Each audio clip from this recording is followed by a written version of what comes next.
See what she has to say. And here's our first fully fledged UTAU producer of today's interviews. Hello, Lauren. Hello. Your Vocaloid is Rennie Kairu. She's quite developed, considering that she is still in the trial of her Act 1. Here's a picture of her. Did you make her voice bank and character design all by yourself?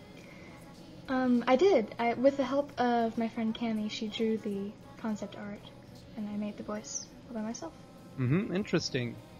In the background we are playing her cover of Shiroi Yuki no Princess wa? How much work was it to make that cover? What were rough spots and how long did it take you? I'm gonna say probably maybe a few days. Overall, the audio cover took a certain amount of time, and the video was just the picture and subtitles. To make the melody took the longest, and then for the harmonies I just took the original melody with C and then put the different voice on top of it and made it triphonic for some parts. Yeah. That's okay. And when will her Act 1 be released? Hopefully within the next week or so is the goal right now. Oh, that's pretty soon. We're looking forward for that. Okay. For how long have you been using UTAU? Let's see. I started late last year. Let's see. My first UTAU video that I uploaded was in November, so I've been using it since then. Yeah. Okay. Like me, you're a member of the Music Theory Nerds group on VCB. Yep. And we know that you have started working on original songs for UTAU. Do you just start composing and then apply the theory, or the other way around? Recently I haven't been thinking much about music theory with my compositions, because what I studied in my music theory class was mostly 18th century stuff. And I'm not writing much of that, I'm more doing modern stuff. So what I do when I compose is I sit at my piano and just think about the main idea of the song that I want to do, and then I go from there. Well, I'm sure a lot of producers can relate. Yeah. I, for one, can. And, okay, then thank you very much for your time. Before we finish with the interview, is there a statement you would like your fans to hear? Be sure to join the forum, definitely. We'd love to have you there. Okay, great thing to say. Thanks. Okay, up next is Rave. She is the creator of UTAU Amigaku. Let's hear her interview. Hello Rave, and welcome to VCB Talk Time. Hi there, Kentai. Rave, you are the creator of the Vocaloid Amigaku. Here's her picture. This reporter wants to know, did you create the character concept, design and voice bank all by yourself? I did create most of the things related to Amigaku. I designed her all by myself because before I got into UTAU, I've always wanted to be an artist. So I designed her and I recorded her voice bank all by myself. And the only help I really had with her was her Act 1 Oto Ini file and her name, which were both done by Anime Blythe, and she was very nice to do that for me because she was one of the people who got me into UTAU, and she was very nice to me by doing that for me. Well, I believe you've done a terrific job. Now, did you voice Amigaku yourself, or did someone else voice her for you? I did do the voice recording for Amigaku, although her voice has changed a lot over the past couple months, because I have been going through voice lessons during school and out of school. Amigaku has an unusually deep and mature voice for Utaloids, or even Vocaloids. Many fans and users are very grateful for that fact, because it has certain benefits over higher-pitched voices.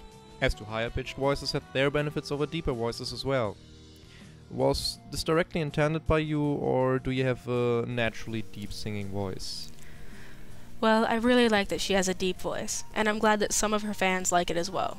I think it really gives her a sense of her own style. It actually wasn't at all on purpose for her to have a deep voice though, because it's just my normal singing voice, and since I've gone through voice lessons, my voice has gotten deeper and more mature. If you had listened to any of Amigaku's Act 1 songs before I deleted them, you would have noticed that she used to have a very high-pitched voice, but it just sort of changed along with my voice. The song playing in the background is Amigaku's cover of Fukai Mori. How hard was it to make the USTs? What did you have to look after the most? What gave you the most trouble? Well, Fukai Mori is definitely one of my favorite songs, and it's from my very first anime, which was Inuyasha. And something that I really liked about having to make this UST was it was very flowing and easy, and it's not like a lot of those USTs where you have to worry about the rests getting off and things like that. It was perfectly timed, and I really liked that it came out that way. But something that does give me some trouble was when I made that UST, I had no clue how to pitch bend. And pitch bending is actually something that I just learned how to do recently thanks to Crossfrown, who is very nice to tell me how to do that. And it helps with your USTs because it makes it easier to change notes when it's the same syllable but a different note on the same syllable. So instead of using pitch bending because I didn't know how to use it back then, I would simply add in all these different overlays to some of the notes to try to make it more fluent and just more flowing. And that really gave me a lot of trouble back then, but now it's a lot easier to do that because I've made more USTs since then. How long did it approximately take you to finish that song? Ooh, how long did it take me to finish that song? I think it was about 2 or 3 days, which is actually, I'm pretty sure, pretty good for making a UST. Especially for one of my very first USTs. I had only made 2 before that, and one of them was a complete and utter fail. That's quite a feat. What kind of experiences do you have with music and music making? I haven't had as much experience with a lot of the UTAU producers out here today, but I have been in many different kinds of choruses, whether it's just a school chorus or these higher level choruses for after school activities and things like that. I also write songs in my spare times, and I love composing music on the piano. I was in band, I learned how to play a bunch of different instruments, and I've never really understood music theory all that well. I can understand chords and things and all the basics of it, but I'm hoping to maybe take a few more music theory classes next year and the couple years after that. Awesome. Would you like to add a personal statement at the end of this interview? I do have one final thing I would like to say. Thank you to all my supporters and fans of Amagaku, my artwork, my music, and all of my friends who are in constant support of me. I would like to especially thank these people because they are the ones who have always been there for me and always have been helping me improve. Lucifer X Lefay, you have always been a true friend. I love you, Lulu. You're really great. Cien, you have been so shy sometimes. I wasn't really sure if you liked me at first, but now we've grown to be really good buddies, and I'm really thankful for that. And finally, Crossfrown. You critique me constantly and have helped me improve all of my skills, including my art and my UTAU works. And I'm really glad that you have.